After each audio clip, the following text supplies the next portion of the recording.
webcast will be recorded and available to you later on the website, and you're perfectly free to show it to friends or colleagues if you think it's relevant to their work.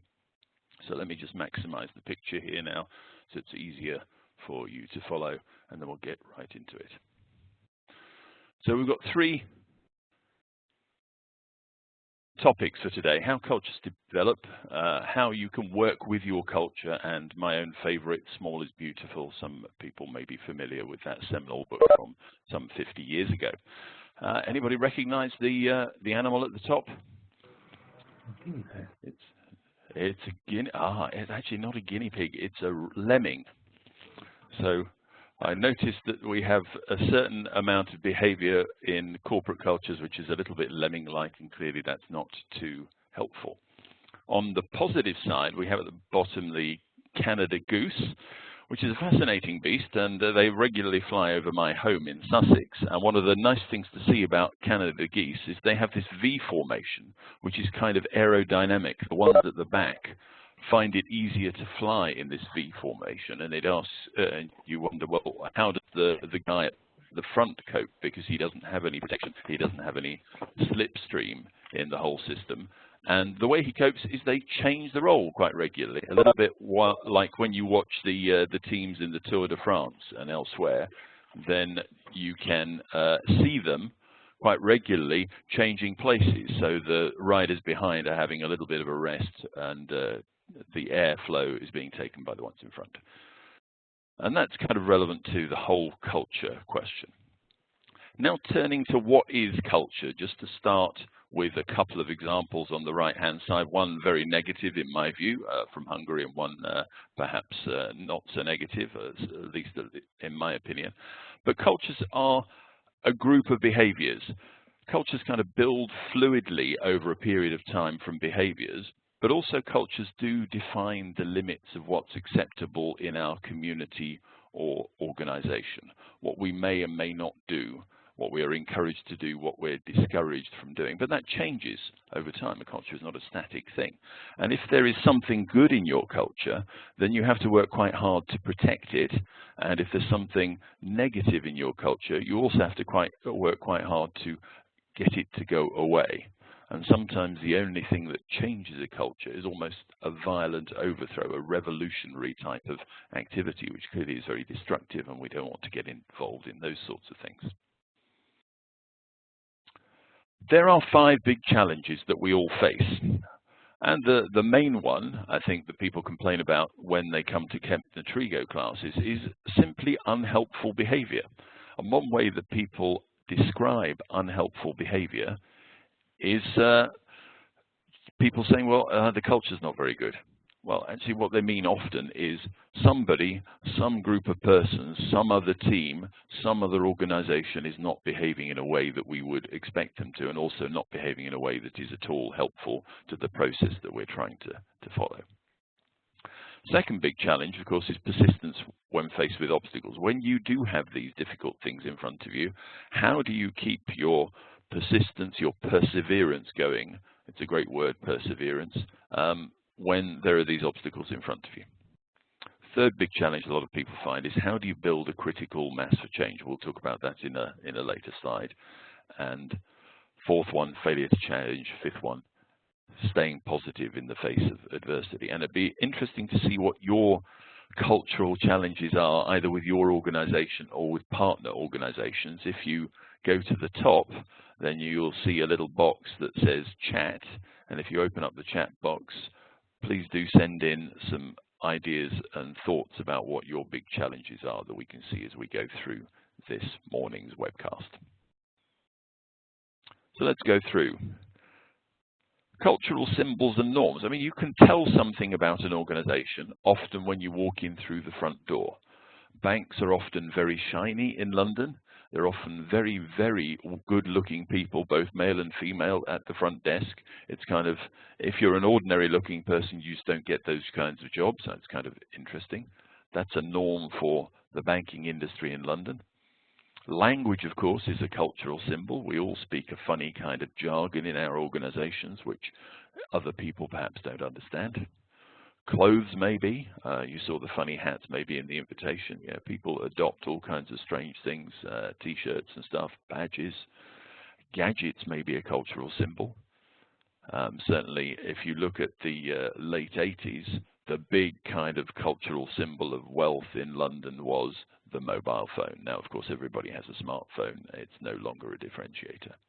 And sometimes we have to remember that what those cultural symbols are about, perhaps unhelpfully, is keeping other people out of the club.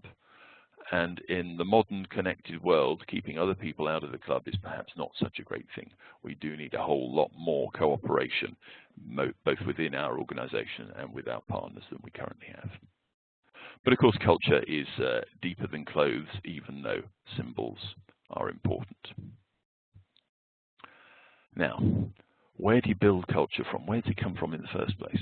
So back in the caves, hundreds of thousands, maybe millions of years ago, where did the culture of a small community, a small village, build from? Where do our cultures build from within our organizations? Well, first thing to say is they're organic. Culture is always organic. It's personal and it's dynamic. It changes. So if we look at culture on the right-hand side, where it comes from, well, first of all, you have experience. You do something, you behave in a certain way, and based on that experience, some of those behaviors may become habits. So it's a regular habit for some people always to bring flowers to their wife or significant partner on a Friday night. And guess what will happen if you don't bring flowers on a Friday night one week? It will be big trouble because your partner will think, well, there's something terribly, terribly wrong. Those kinds of habits almost start to take on a cultural dimension. And sometimes the culture will go beyond your current generation. Your children will start doing that with their significant partners. And before you know what happens, an entire village is taking flowers home to their partner on a Friday night. And now we have a culture. Based on those cultures, we may also start to influence our beliefs. So if we have a positive habit, such as taking flowers, cakes also is a big thing now, particularly in England and United States. I don't know whether it's so much in other European countries. You know, you're bringing cakes on special occasions. And people start to expect that. But that influences beliefs. And we start to believe that that cake is an important part of the way we work together, but it's also a sharing action. And it helps that culture of sharing to do those kinds of things. And eventually those things become traditions and live maybe for centuries. Sometimes we have no idea. We have our local priest who is, I'm a Catholic, so a local priest wears a biretta, which is a funny four-cornered hat. And you think, well, where the heck has that come from? I mean, does it make any sense in the modern world? Probably not. Does it help his image as a priest? Probably not. But it's there. We maintain it. It's probably past its sell-by date, but it's kind of cute, and we kind of like it, and we stick with it. So that's okay. It's where those traditions and habits start to become unhelpful that we'll need to challenge them and perhaps dismantle them, get them to take away. Now, where does this all go wrong? I've seen hundreds of leaders over my career as a consultant blaming the culture for unhelpful behavior. Hundreds of leaders get this wrong because it's not the culture, it's the unhelpful behavior we need to tackle. The second mistake is to ignore the environment. If there is an environment which definitely supports this kind of behavior, and we can't ignore it, we can't simply and easily challenge behavior. There have been some recent unpleasant incidents with migrants in various parts of the EU, and you may have different views about that, but it's certainly true that those people come from a culture where certain behavior is accepted and normal, and so when you challenge their behavior, they say, well, I didn't know that was illegal. And you know what it is? It's illegal in Germany and it's illegal in the UK, so please don't do it. If you are in a small unit in a larger organization, you'll need to be very careful not to fight the host culture. If you have a host culture that's really not helping you terribly much, then you'll need to be careful not to attack it directly because it'll attack you back. Fourth thing, relying on information to be persuasive. If I tell you why you should do something once, twice, and give you lots of reasons, you know what? It doesn't necessarily help. We all know this. We invite our teenage children to tidy their bedrooms. They don't. We give them lots of reasons why they should. They still don't. It isn't persuasive.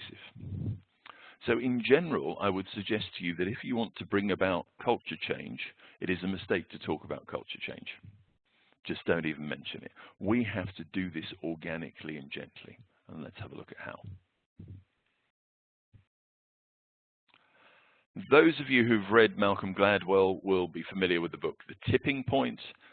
And one of the lessons put forward by Malcolm, but also many other researchers, is that it actually takes a small amount of difference to make a major influence. It appears that as few as 7% of people adopting a particular behavior pattern can influence an entire group. So within your own organization, within your own team, within your own section, it may be possible for just one or two of you doing something really consistently to influence an entire team. Second thing is, if you're asking people to do something slightly different, it needs to be practical and help them personally. So one of the things that we talk about when we talk about Kepner-Tregoe problem solving is changing people's tendency to rush to action. And one of the things that really helps people to avoid that rush to action is just getting them to write a problem statement. What exactly is the process or function or system that is going wrong, and what exactly is it doing wrong? And just stopping for 10 seconds to write that down, either in longhand or in your case management or problem management system at work, focuses the mind so beautifully, and that by itself tends to cut the problem-solving time by a quarter, according to our research. So if you find something practical and personal to invite other people to do, they are much more likely to do it than anything else. Take tiny steps. If you want to change people's habits, we can't change them overnight. We all know that. We need tiny steps to encourage ourselves to run, for example. So in the morning, you go for a 10-minute walk. Next week, you go for a 20-minute walk. Next week, you go for a 30-minute walk. Next week, you go for a 10-minute run, and so on. And we build in small steps with our people to get them into the pattern that we would prefer. We must substitute new behaviors for old. What I mean by that is to stop or give up something unhelpful is really very difficult. Anybody that ever tried to give up smoking will know how much of a pain it can be, and you need an awful lot of help to do it. On the other hand, we find very often that if we're invited to do something as a substitute, something different, it's much easier to do that because we've got something to focus on that's positive. And then focus on the triggers. What is it that will trigger something to do this different behavior? Now, it might be you as a manager. You might be prompting your people whenever they're problem solving, for example, to write a problem statement. And that's a useful thing to do. And if you do it just for a few days consistently every time a new problem comes in, then you'll start to focus their minds in a completely different way. 15 repetitions. So a recent piece of research with children. So those of you with small children trying to get them to eat their vegetables maybe have been having some trouble. But we do need to be persistent. And it appears, at least with children, maybe not the same with adults, that 15 repetitions can be enough to establish a new behavior pattern. So that what it means is if your small boy is not eating his peas and rejects them, then you will, for the next 15 days, need to offer him peas at every meal. And you will find miraculously, if you persist, you don't force, but just persist in offering the peas on the plate every day for 15 days, 15 days can be enough to get them to accept. So that's interesting. But often we give up. We ask somebody to do something once or twice or 3 times, and then they don't do it, and we give up. So perseverance, persistence is part of the key to generating behavior change, which then can move a whole culture. When you start, though, where do you start? What do you want to change? There may be a lot of things that you need to worry about.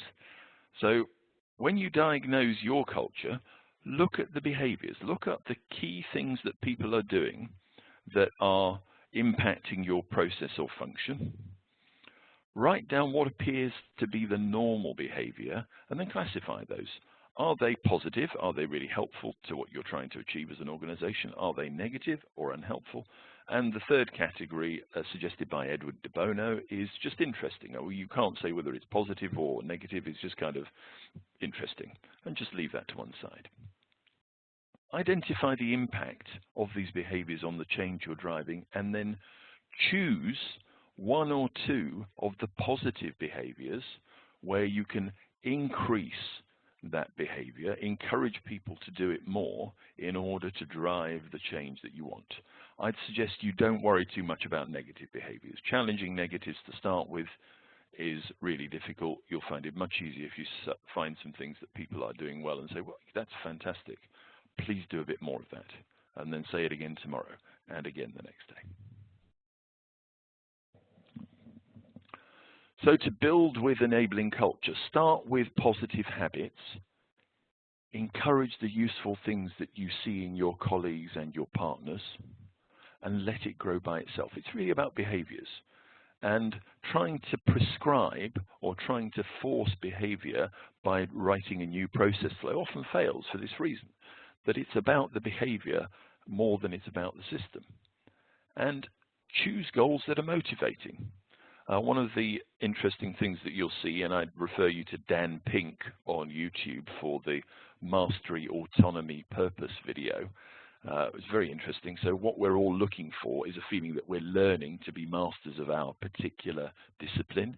We like autonomy of action, and we like to feel that what we're doing has a value or a purpose in general. So if you look at choosing goals and behaviors that are in themselves containing some element of learning, some autonomy, and they have a real value then or purpose, then you're more likely to succeed.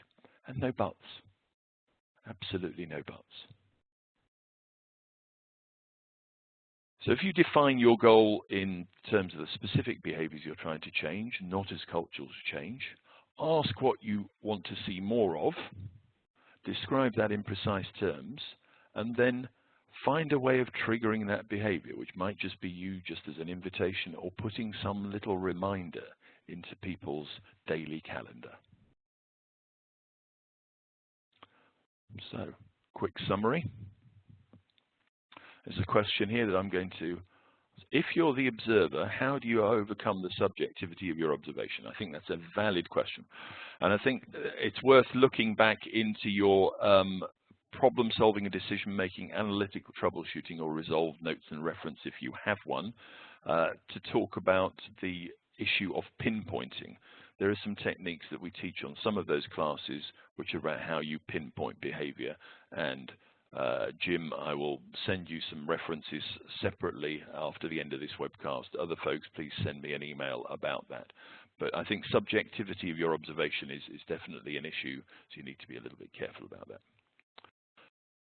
So, question for you, what will you do every day, every hour to reinforce useful behaviors? What's good in your team that you can reinforce today?